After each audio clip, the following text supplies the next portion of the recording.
What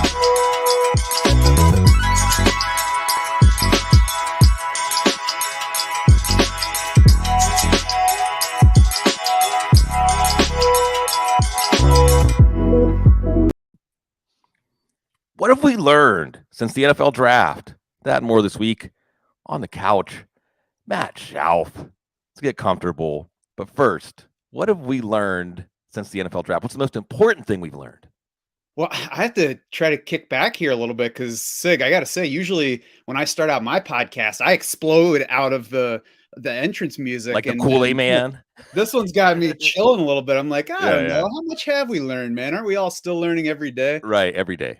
So I think that the most important thing that we've learned for drafting right now since the draft is that even with as smart as the draft community has gotten and how much data is out there and how many people there are that know how to study all the data, drafters still cannot overlook their own assumptions on situations and on players. And I want to relate it specifically to the wide receiver class this year. So Skyy Moore, Jahan Dotson are going way out of proportion with where the NFL said they should go in the draft. Skyy Moore, looking at underdog ADP right now, is the third rookie wide receiver off the board. He's going 44th overall. He was the 13th wide receiver drafted in the NFL draft. Jahan Dotson, 63rd overall among wideouts. What is he? I have to even count here to get to him. 8th among rookie wideouts. He went 5th off the board. So why is that happening? We were all excited about Skyy Moore heading into the draft. I like Skyy Moore heading into the draft. I think he had a really nice prospect profile. Then he landed with Kansas City. We all elevate any wide receiver that lands with Kansas City. But doing that with Skyy Moore specifically right now is ignoring what's around him and ignoring how many strong fantasy receivers Kansas City has produced recently. I know Tyreek Hill's gone, and that opens things up. And, we can get more into that. But there has been Travis Kelce, there's been Tyreek Hill, and then everybody else has been not a whole lot for fantasy purposes at wideout in Kansas City. Jahan Dotson goes to a team where the number one wide receiver was a worse prospect coming into the NFL than Dotson is. I mean, we don't like that he's a fourth-year player from college. It seems like he went earlier than we expected, but Dotson was commonly put in the end of round one. So I think he went a half round earlier than most people expected. And Terry McLaurin was a 4-year college player. He was a 3rd round pick. Nobody, there were some people who were like, this guy's pretty good. We should watch and see what he does. Terry McLaurin exploded week 1 with Case Keenum. He was like, I'm here. You all need to get to know me right now.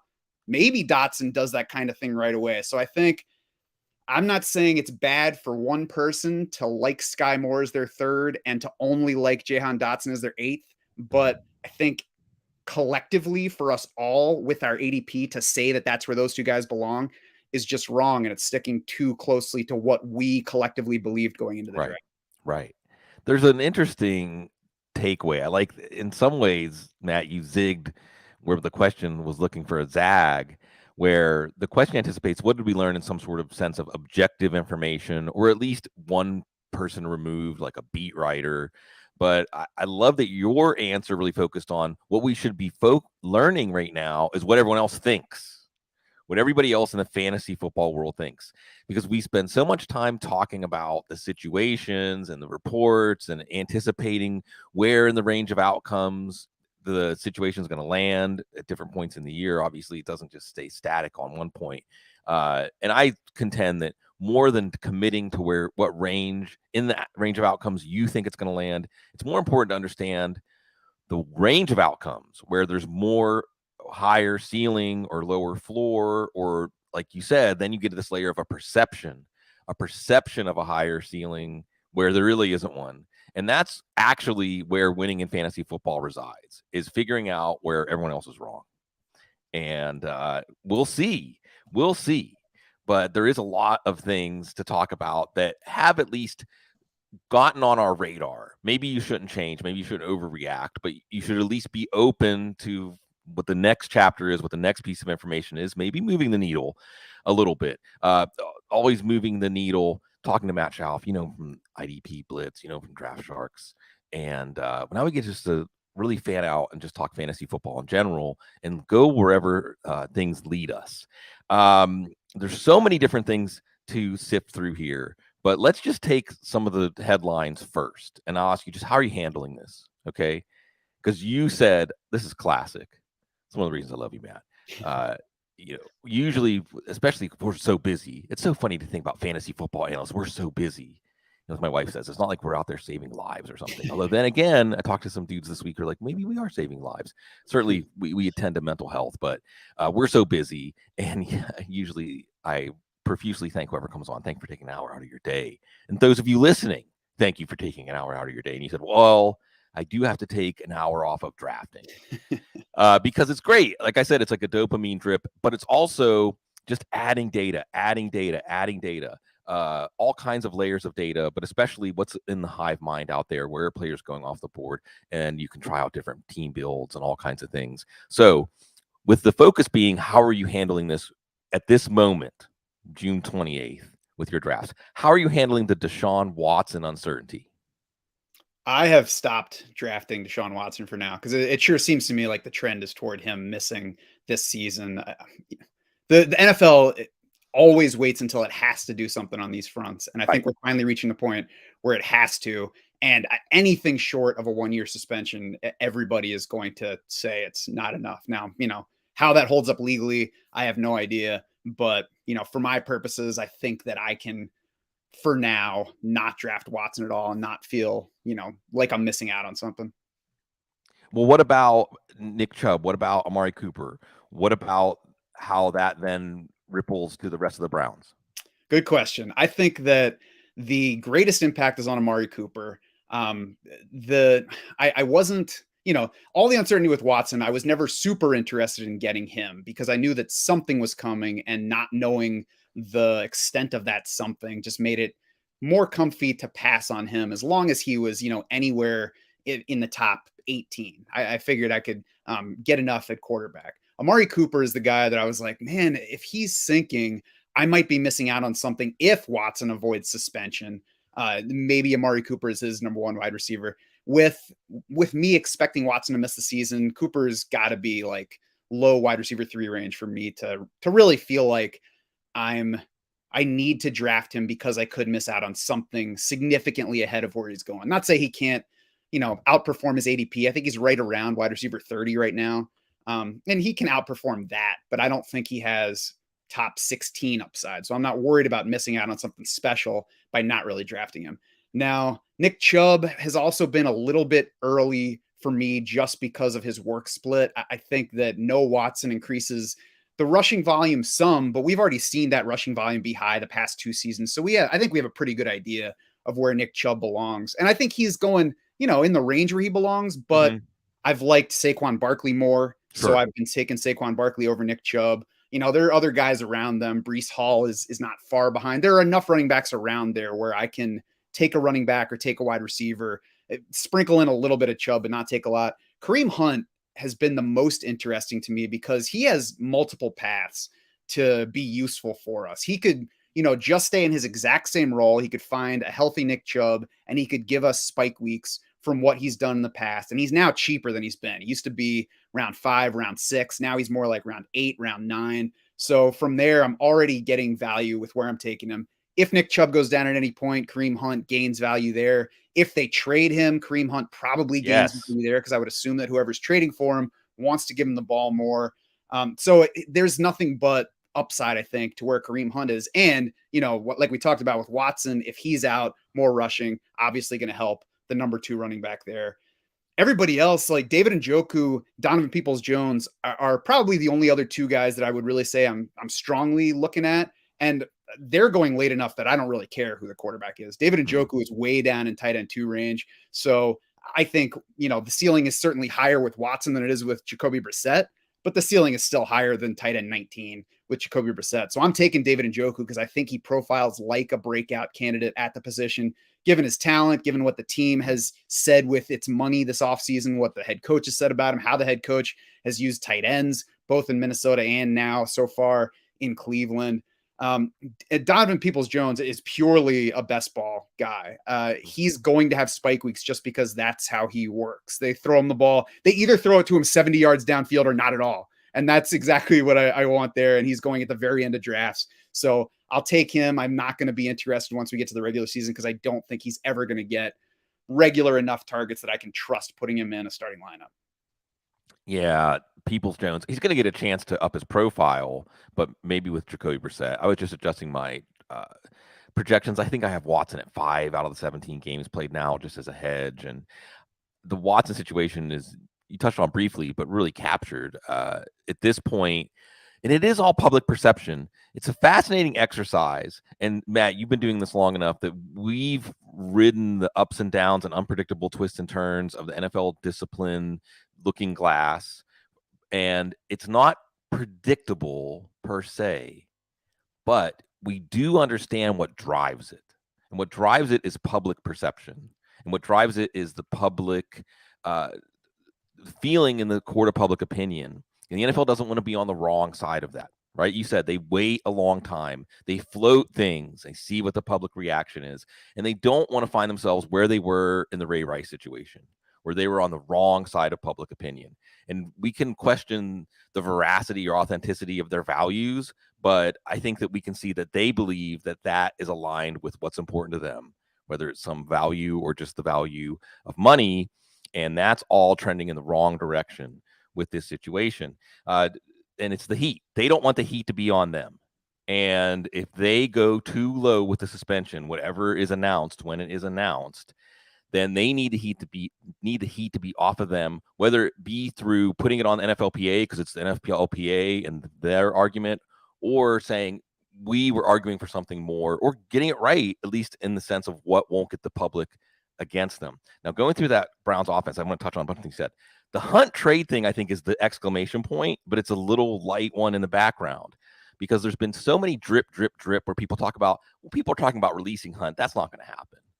But people talking about they like Dearness Johnson.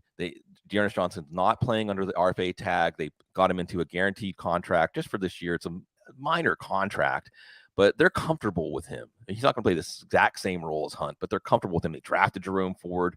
Are they comfortable with him?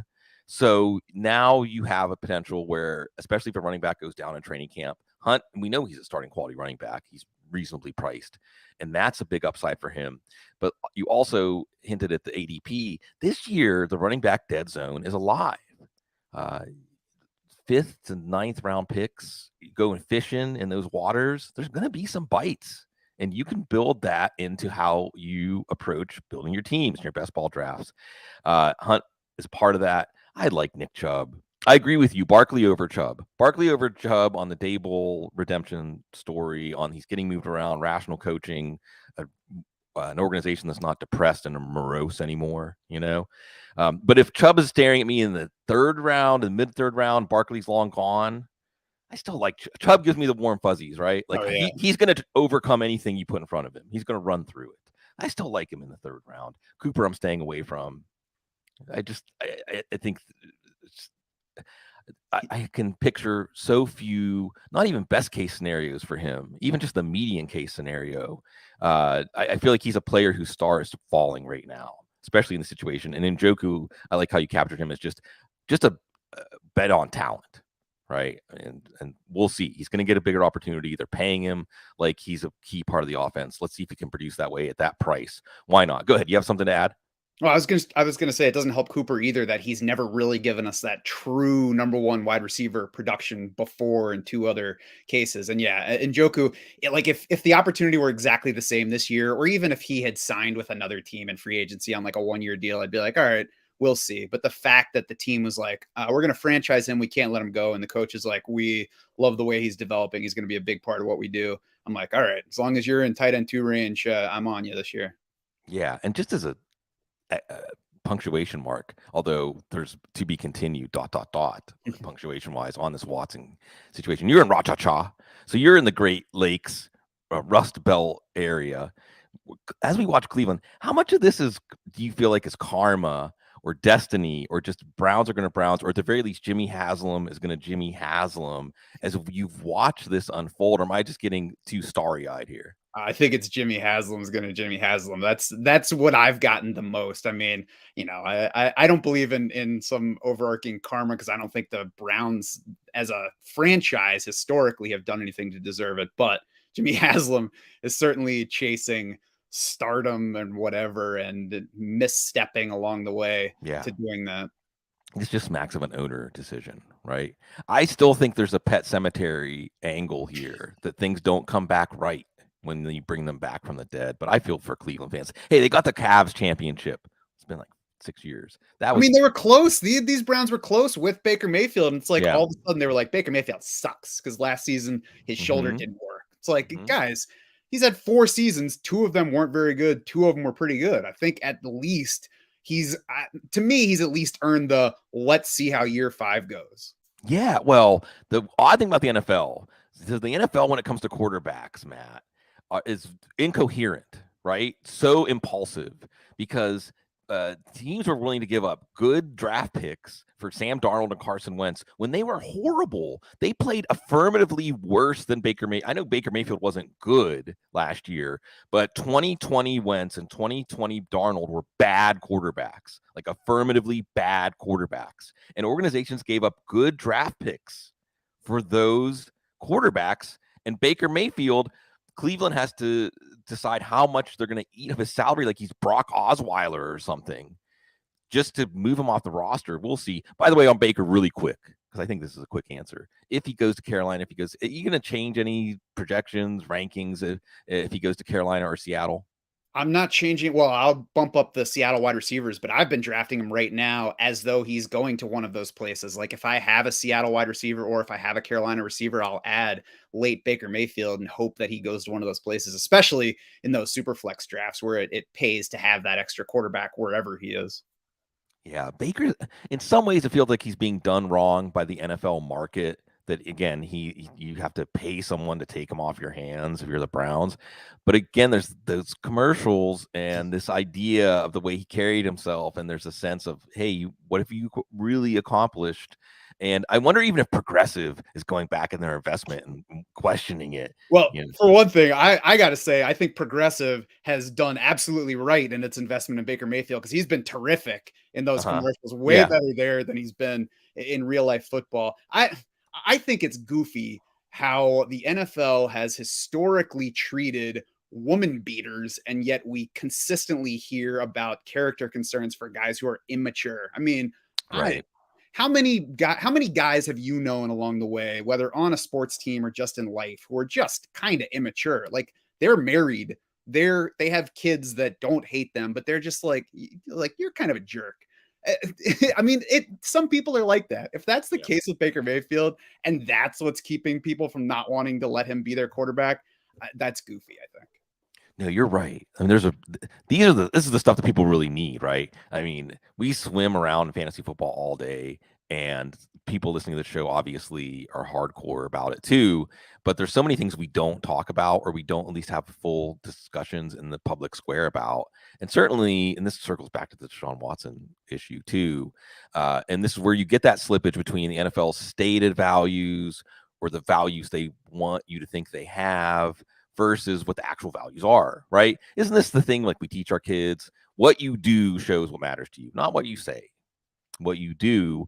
And when you look at suspensions or the idea the NFL says we need to step in and show that this kind of behavior, or even the court of public opinion, sometimes things can get a little bit twisted. And you're right. If Baker Mayfield is an honorable person otherwise, and the people that know him say he's an honorable person, but he's cocky and he's let his persona get a little bit ahead of his accomplishments. I mean, the other thing that's about this, and then, this could take up easily the whole show and more shows, but football is emotional, right? It's extremely emotional. How could you play the game of football if you aren't tapped into your emotions, right? I mean, I don't want to compromise too much of the privacy of my stepson, Noah. Talking to him, he's doing football camp now.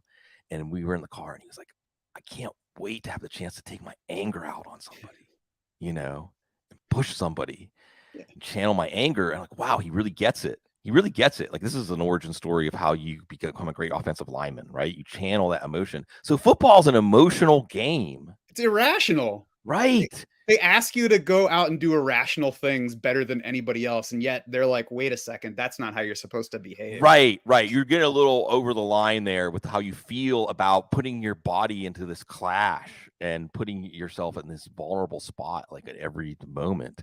And it's funny too because watching a lot of baseball, I'm actually falling back in love with baseball. I wanted to be the play-by-play announcer for the Pittsburgh Pirates. That was my specific stated dream. Although I also kind of wanted to be Myron Cope too. Yoy.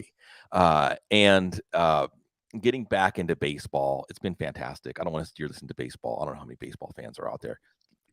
But there was a massive baseball fight. Did you see this, Matt? There was a massive baseball fight.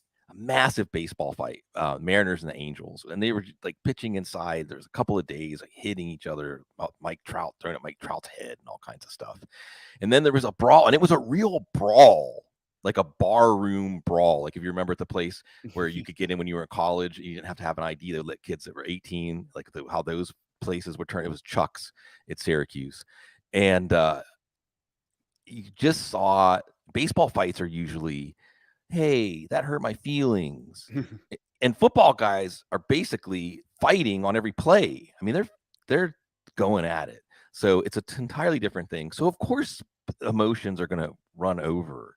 And that's also why no dances and things like that always seem strange to me. All right, let's get back to a few other things. How are you, or are you even really weighing this whole Trey Lance looming in the background as Jimmy Garoppolo? Like, could this be a rerun, even though we think it's going to be a brand new show? And then that implicates all kinds of San Francisco players. How are you handling this in your never-ending draft parade? I am not assuming that Jimmy Garoppolo is going to be the starting quarterback for the 49ers this year. I think that ADP for a little while got a little caught up in it, but has since rebounded. I think Trey Lance is right around QB 12. So I think everybody has gotten back to rational thinking. And I mean, you know, what they gave up for Trey Lance last year and just the way the whole thing, I try not to assume too much from reports, about what's actually going on in these situations, but it sure seems like they're ready to move on. And it's sensible that Jimmy Garoppolo has not gone anywhere yet because of the shoulder. I mean, if people are hesitant to trade for Baker Mayfield because of his shoulder, Jimmy Garoppolo's shoulder seemed like it was worse, and his surgery came later. So I understand why he hasn't been moved yet. He's not even throwing yet, at least not full throwing. So I'm assuming Trey Lance is a starting quarterback, and then we'll kind of see where it goes from there. Do you like Lance? Are you dabbling in Lance at ADP?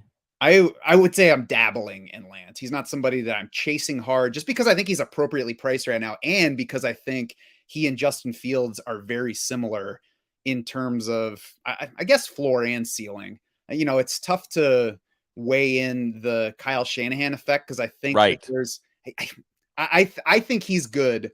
I also think he might be a little bit overrated by us at this point, but that doesn't really matter a whole lot just because there's a big gap in ADP between Trey Lance and Justin Fields. And I don't think that there's a big gap in what we can expect from those two players. Yeah, just, in terms of fantasy production. It's a good proposition. And of course, because of the nature of their games and coming in the same draft class, they're always going to kind of travel with each other when we're thinking of how the one is doing compared to the other as a measure of just how they're doing in general.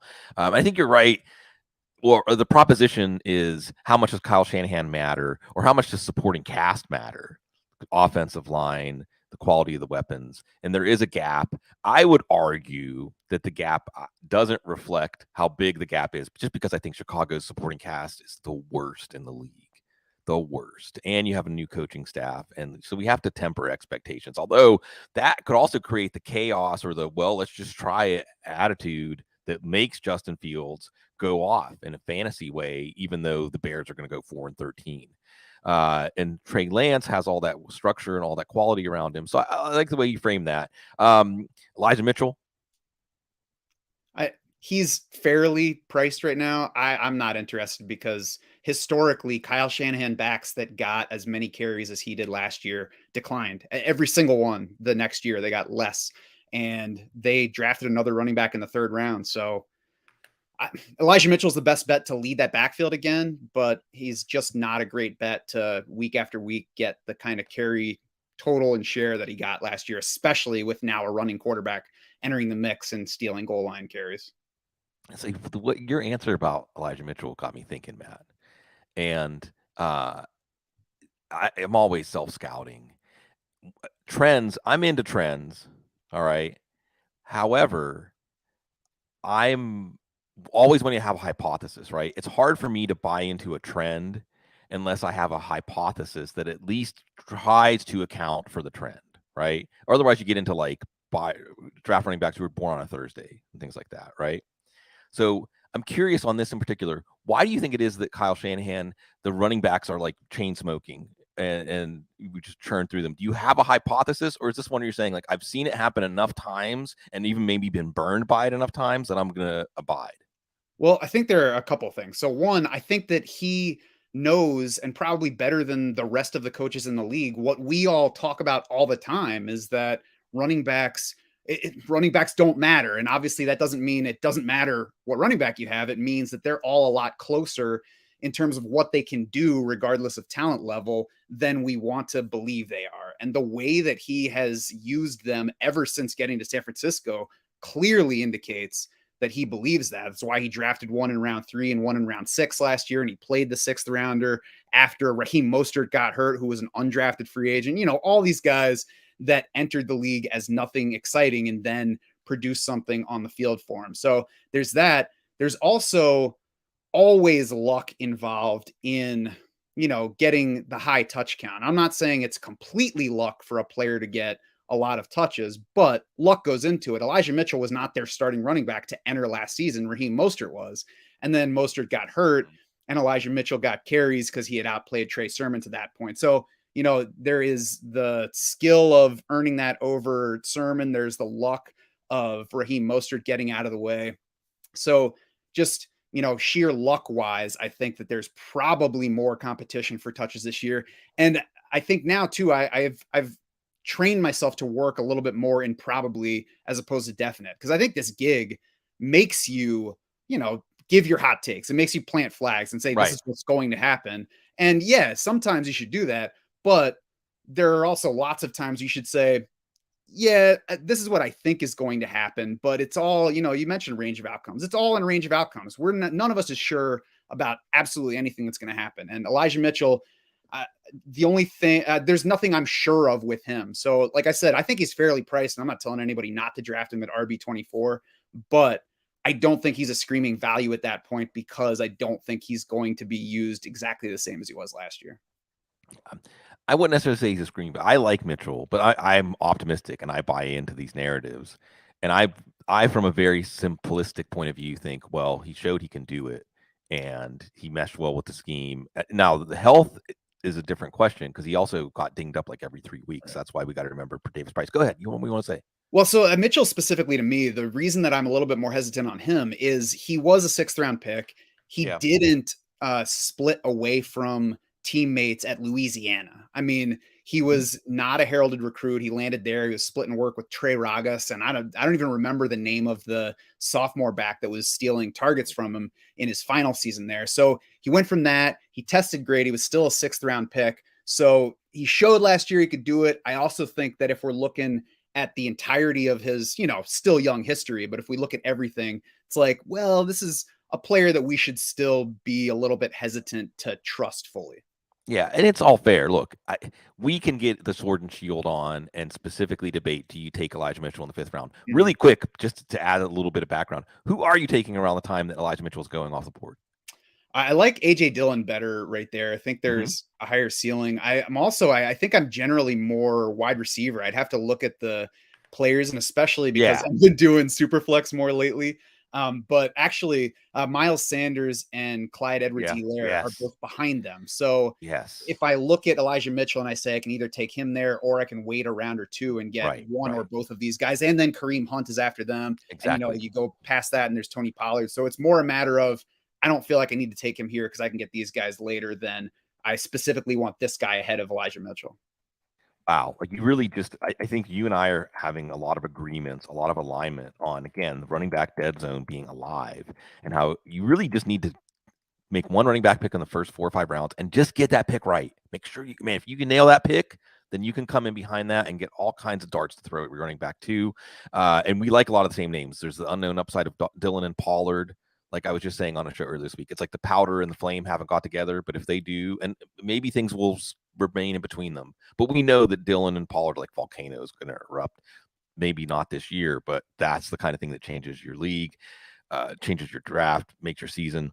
I'm really getting into the idea of taking one or both Seattle backs or one or both Buffalo backs.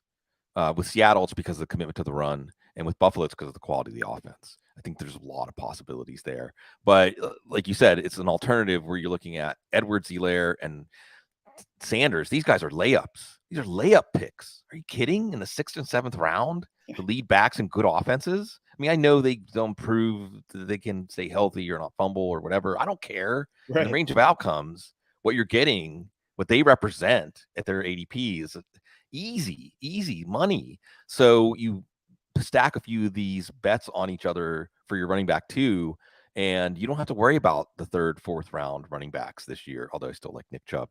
So there's a lot of good stuff there. But we can get into Elijah Mitchell. And again, I'm not trying to get the last word, Matt. Really, I'm not. The thing I agree with you. I agree with you that Mitchell in NFL terms is not special. Okay. But I think that he is one of those cases, like so many times we saw with Kyle's dad, where it's an identifying that like the hot zones of this player's quality intersection between talent and skill match up with what this scheme looks for. It's just he hits the hole hard. He has good acceleration. It's an acceleration. It's not just top speed. It's not just your 40 time. It's that flying 10, right? It's that acceleration that Mitchell has combined with decisiveness. I think he's going to be fine, but injuries.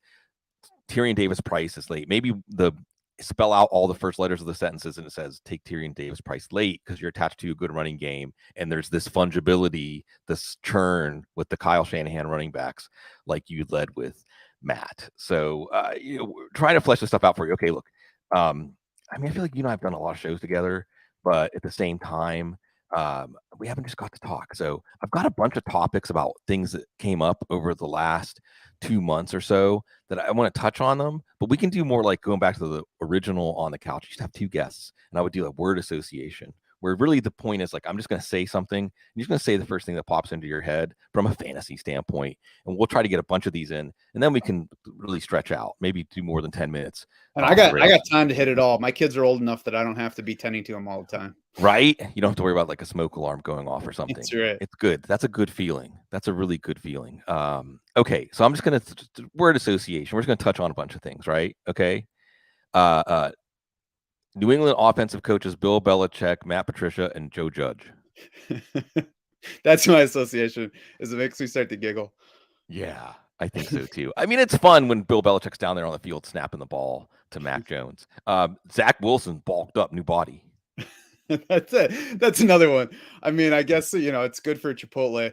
All these guys. So all these guys are guys that I would doubt or question, but then you show me where they're going. It's like, oh, well, that's fine. I could take some shots on them and see what happens.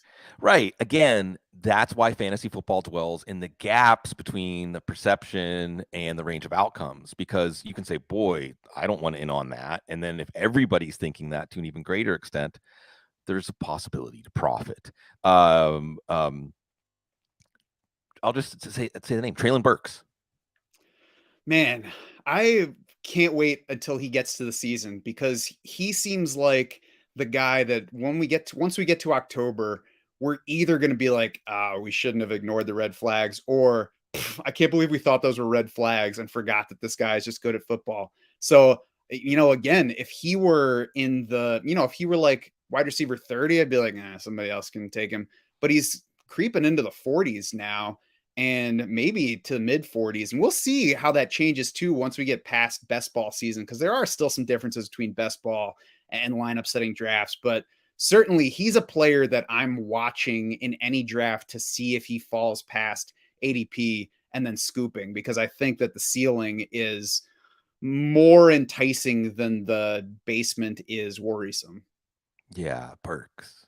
I can't tell if Tennessee is brilliant or if Burke's performance this year is just going to show how rough of a plan they came with on the fly there. Came up with it's a wide range of outcomes, but that's fun. The unknown upside of rookies and certainly opportunity there. Maybe the answer ends up being Robert Woods. I don't know. He seems like he's ahead of schedule. Okay. The Cowboys and Dalton Schultz cannot agree on terms for a new contract. I don't know. I mean, this seems like one that should just kind of blend into the background until we reach a deadline. Because I mean, the the Cowboys shouldn't be paying whatever it takes to keep Dalton Schultz. It's kind of like the running backs don't matter. I'm not saying Dalton Schultz isn't good, but is he irreplaceable? I don't think so. And if anything, the Cowboys not just going along with what he is demanding, maybe that shows that they're learning that they've screwed the contract game a little bit. You know, they just had to sell off Amari Cooper because they did that. They're having to pretend like Ezekiel Elliott is not declining because they're paying him too much money. So, you know, maybe our little Cowboys are finally maturing a little bit. Maybe. And you're right. And we've gone through these fits and starts. I mean, it all spells out Jerry Jones. But there's a lot of instances where you can point to the Cowboys botching a situation, just getting it wrong. Dak Prescott, Randy Gregory, where they just things don't turn out the way they want them to. Having to release Lyle Collins, that's not good, right? Having to release a good player at a position a lot of teams need help at. Something's wrong there. To Cowboys fans, they know. Happy trails, Rob Gronkowski. Yeah, I mean, so we had the Tom Brady retirement and unretirement, and I was assuming that after 20 whatever years he had fought it through and was out. So I didn't draft him after he retired. So that's going to make you a little bit more hesitant when Gronk does the same thing. I feel like after Gronk observed the Tom Brady timeline, my my thought is that we should assume that this is for real, and it's the second time he's retired and he's gone. So I'm not drafting him right now. I don't think it's going to crush me if he ends up coming back, but I'll be annoyed with myself a tiny bit. As far as the aftermath, I'm not interested in Cameron Brate. He's not terrible in a low tight end 2 territory, but he's going ahead of Evan Engram, which is absurd. I would never take Cameron Brate if Evan Ingram's on the board. I don't care if I already have Tom Brady. It's just not close because I think Evan Engram has top 12 upside, and I think Cameron Brate is still Cameron Brate.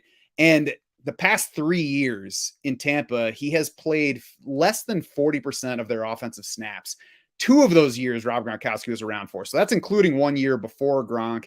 And last year, Gronk missed 5 games, and we still saw less than 40% playing time of Cameron Brate. So I'm not saying he's bad. He'll be in the mix, but he's not. It's not like Gronk is gone. Now Cameron Brate is playing 80, 90% of the snaps. He's never been a blocker. Sure, he'll be an end zone weapon. Probably translates a little bit more to best ball than lineup setting leagues, but he's just, the situation is being overrated and for the player that he is, I think. Yeah, I think that where you're looking at here is if Russell Gage and Tom Brady are on the same page, and didn't Brady seek out Gage, right? Am I making that up, Matt? After they signed him, you mean? Yeah. Yeah, Well, I believe that they've, been doing some working together. I know it was a minor injury for Gage. It was keeping him out of workouts, but yeah, I mean, it sure seems like that's the guy to bet on with Gronk. Right. Or Evans. And if you, I'm not going to talk anybody out of overly optimistic. I took Mike Evans in the early second round. I'm going to take him in the late first because you can take him in the early second. Mike Evans actually has the wide receiver one in his range of outcomes this year. Absolutely. I mean, for the same reason Cooper Kupp was the number one. If you get a good quarterback, a resourceful quarterback, and a player who can make plays and not necessarily a lot around him, well, that player's going to get a lot of targets. Mike Evans can be that guy. So go ahead. And one other guy I want to throw out there is like a 20th round pick when we're in this phase of drafting a whole bunch of teams and taking some shots and trying to get somebody that are not on many teams in the tournament. Scotty Miller was injury delayed last year. Maybe he's absolutely nothing, but there's been, a little bit of Tom Brady. I like what Scotty Miller does. And we did see him use him in that playoff game at Green Bay. So it's not making it up completely out of nowhere. Plus, he does have the downfield speed that can give us spike weeks on light targets. So, not saying this is Scotty Miller breakout season, but in terms of 20-round pick, sprinkle it in. I think Scotty Miller is a name to remember. Well, it's something that has plagued me through my fantasy football analysis career, Matt, is often being on the right situation but the wrong player.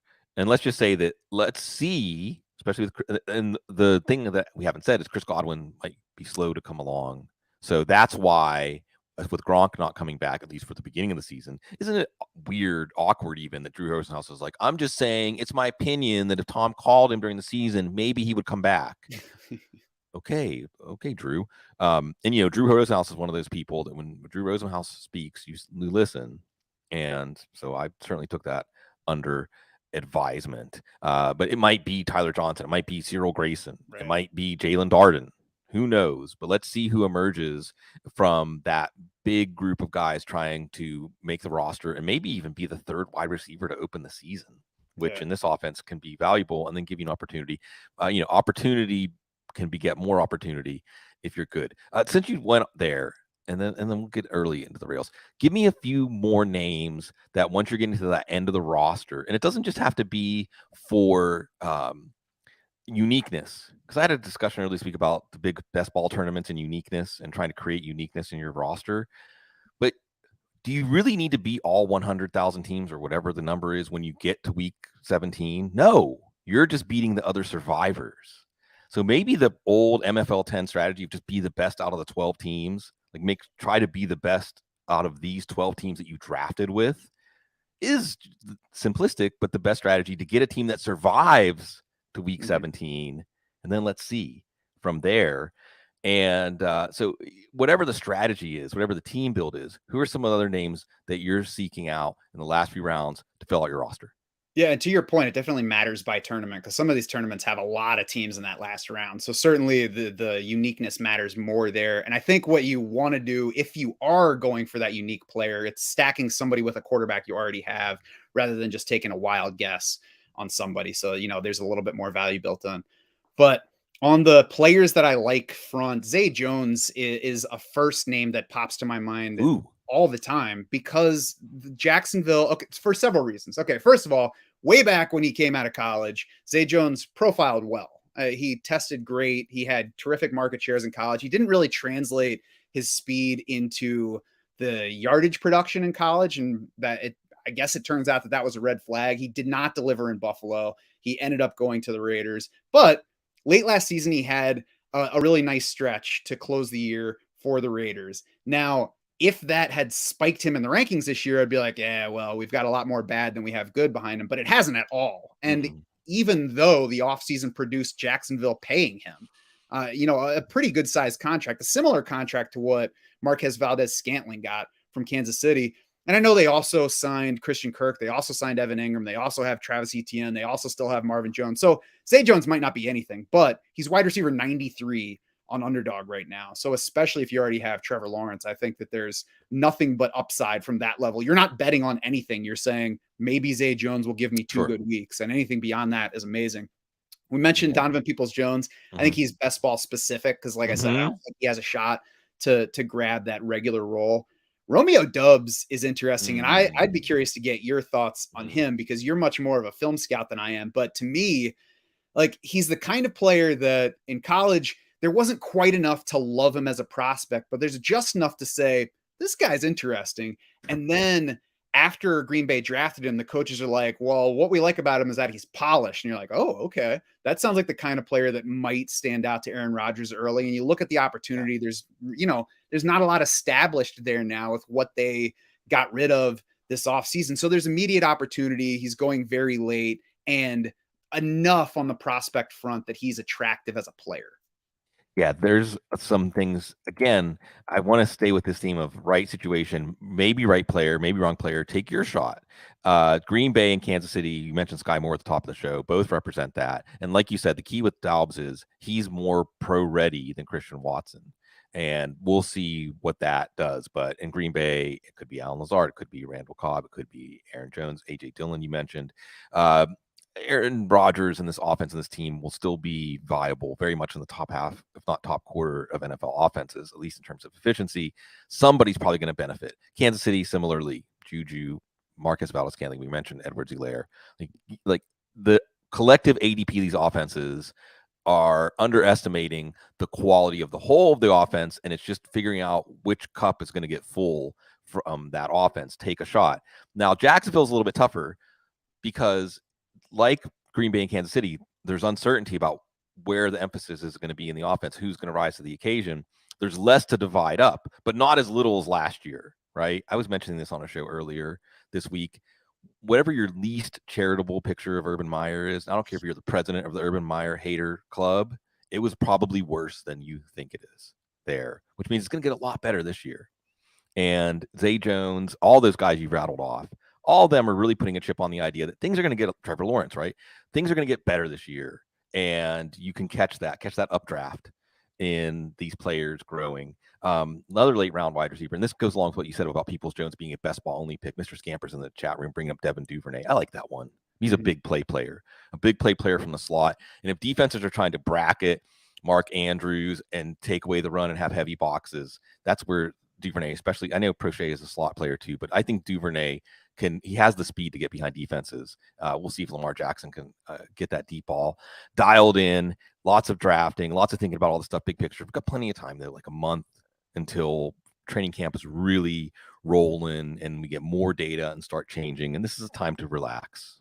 It's the whole NFL goes on vacation, and you should too, at least from fantasy football too. Because I know Scott Fish Bowl drafts are starting up and stuff, and we don't ever lose the excitement, the week one feeling, the fantasy whisperers like that they put out there. But at the same time, we can exhale, and we're not digging our heels in too deep about anything.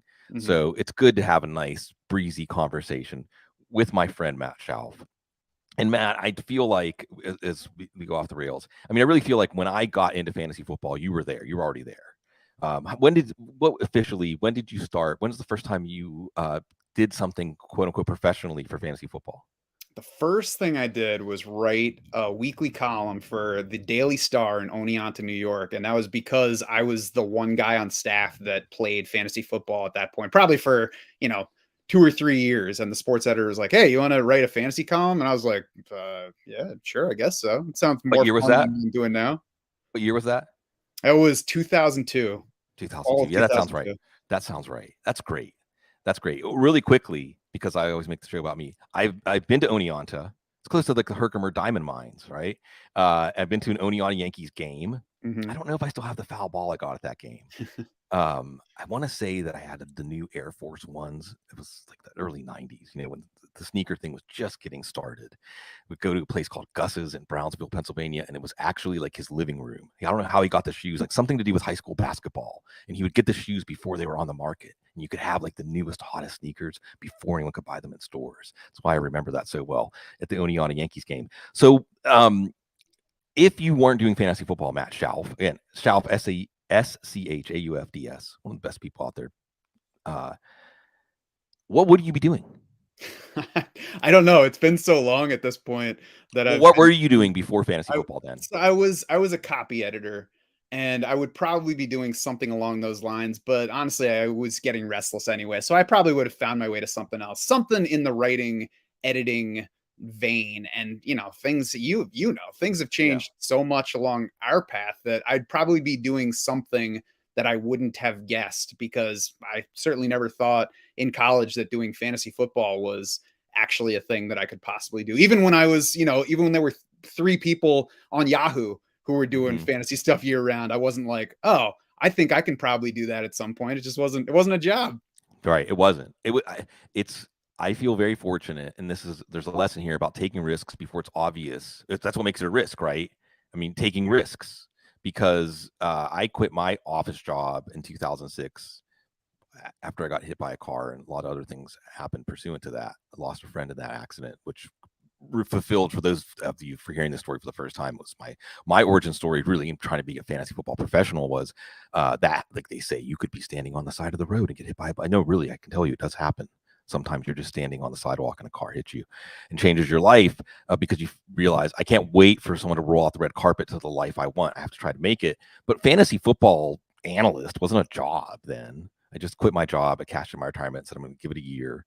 Well, here we are still to this day. And there's something here too about your answer that's great. It's like, I don't even know. If we had to go back to the real world of work, Matt, now, oh my God.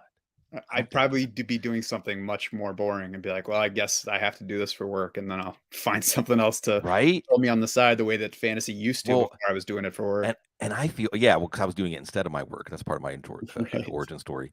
But I feel like I would emotionally, like mentally, spiritually, just turn into a puddle if I had to be somewhere where I had to be like taking my consciousness, my brain, and like applying it to something that I didn't care about or didn't get anything out of now.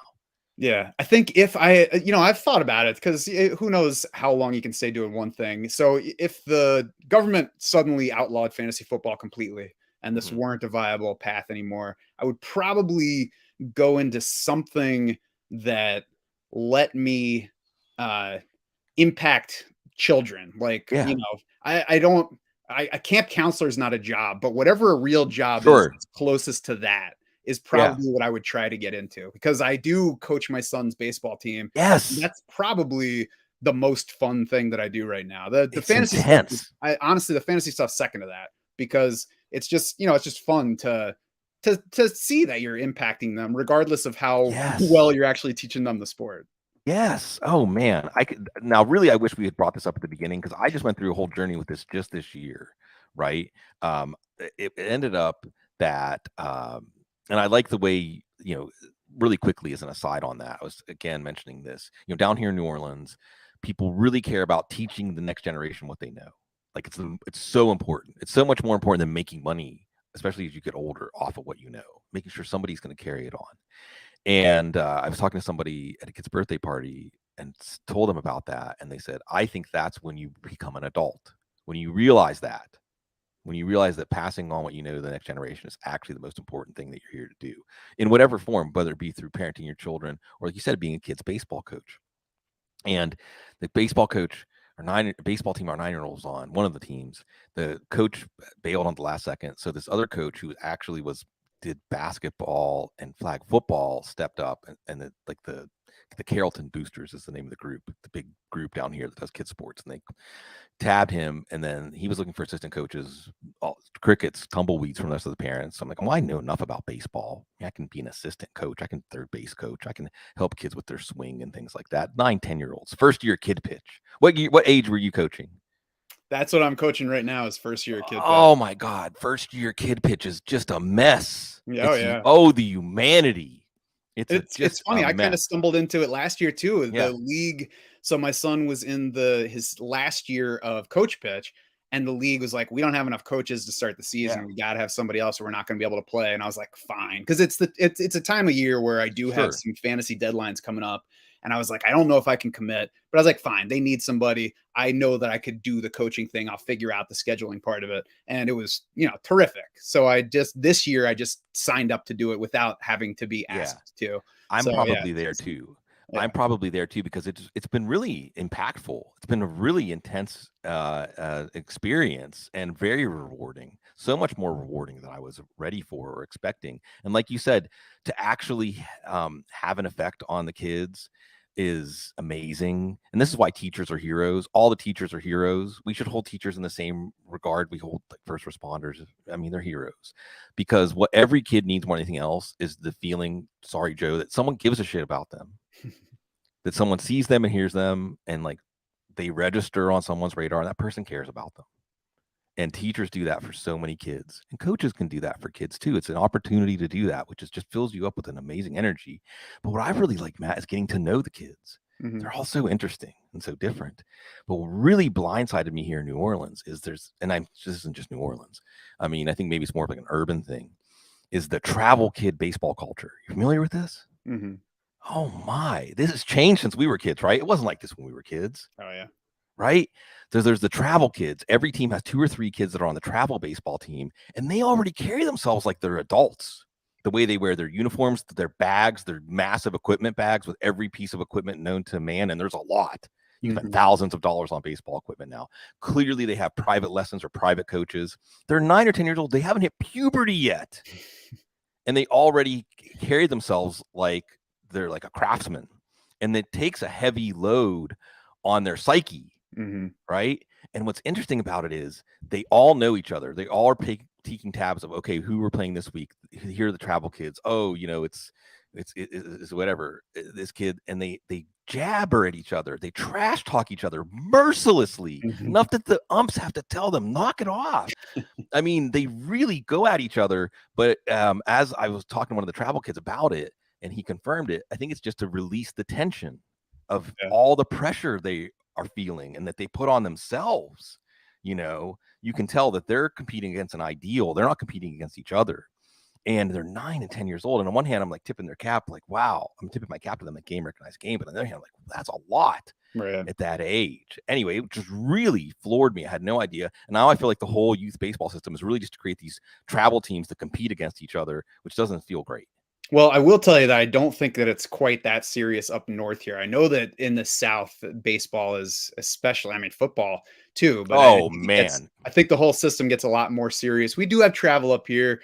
I have encountered fewer kids that are playing travel at the level that I've gotten to, but even in the beginnings, you can see in a few of them, it's like, dude, you're thinking a little bit too much about what you're doing instead of just pitching. You're only 9, just like Yeah. step and throw, man.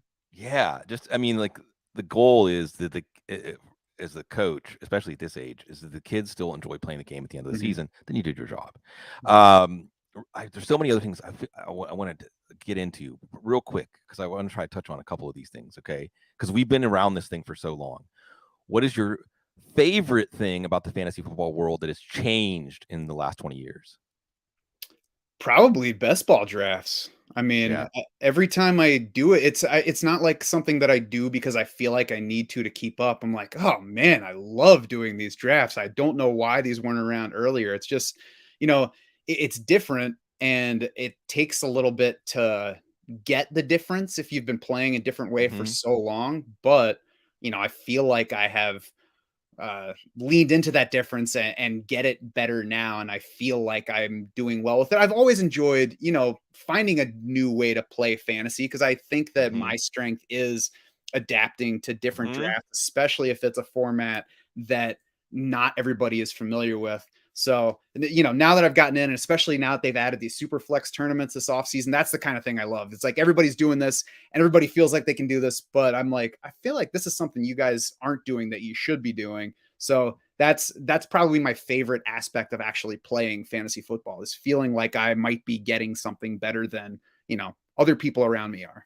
Yeah, it's just a puzzle, and you can change the terms of the puzzle. You can change what the puzzle is to solve. But if you dove into the ocean of football and you have wrapped your mind around the whole, then you can try any puzzle. They're fun. They're lots of fun. What's your least favorite thing about how the fantasy football world's changed in the last 20 years? I maybe the Twitter discourse. I guess I probably the Twitter discourse in so far. Not that most of it's negative. I feel like most of the people that I have chosen to follow now are not negative. I've just gotten rid of the people that Right. try to do that stuff. But that plus the bubble, and the bubble is not necessarily people acting nefariously, but it can like hurt my perception of what the fantasy community actually thinks or knows or is doing versus what's reality for the people who are actually looking to me for advice. So sometimes Right. I let that get in the way, and that's something I need to be aware of. But those are probably the, I guess, most negative things. Overall, there's not a long list of things where I'm like, man, I loved fantasy so much more when this wasn't Yeah, around. I agree. I agree with that. I agree. It's more about the way being a fantasy analyst or our world of the quote unquote professionals, fake fortune tellers. Definitely Eh, quite different. I mean, there it's definitely changed a lot through the years of doing yes. this. And, there are times so I'm not a huge data guy. I don't have, reams of data and know how to analyze them well. And I could go through training and get better at that, but it's just not that's not my particular strong suit. So, sometimes it's like, man, I would like to be able to do what that guy's doing, but I've also gotten over that and like, yeah, he's doing that. That's what he This does, and guy's that's what doing I that. do. Yeah. Yeah, these guys do that well. I'm going to stick to what I do well. I'm going to Yeah. team with people that can do some of the things that I don't do as well.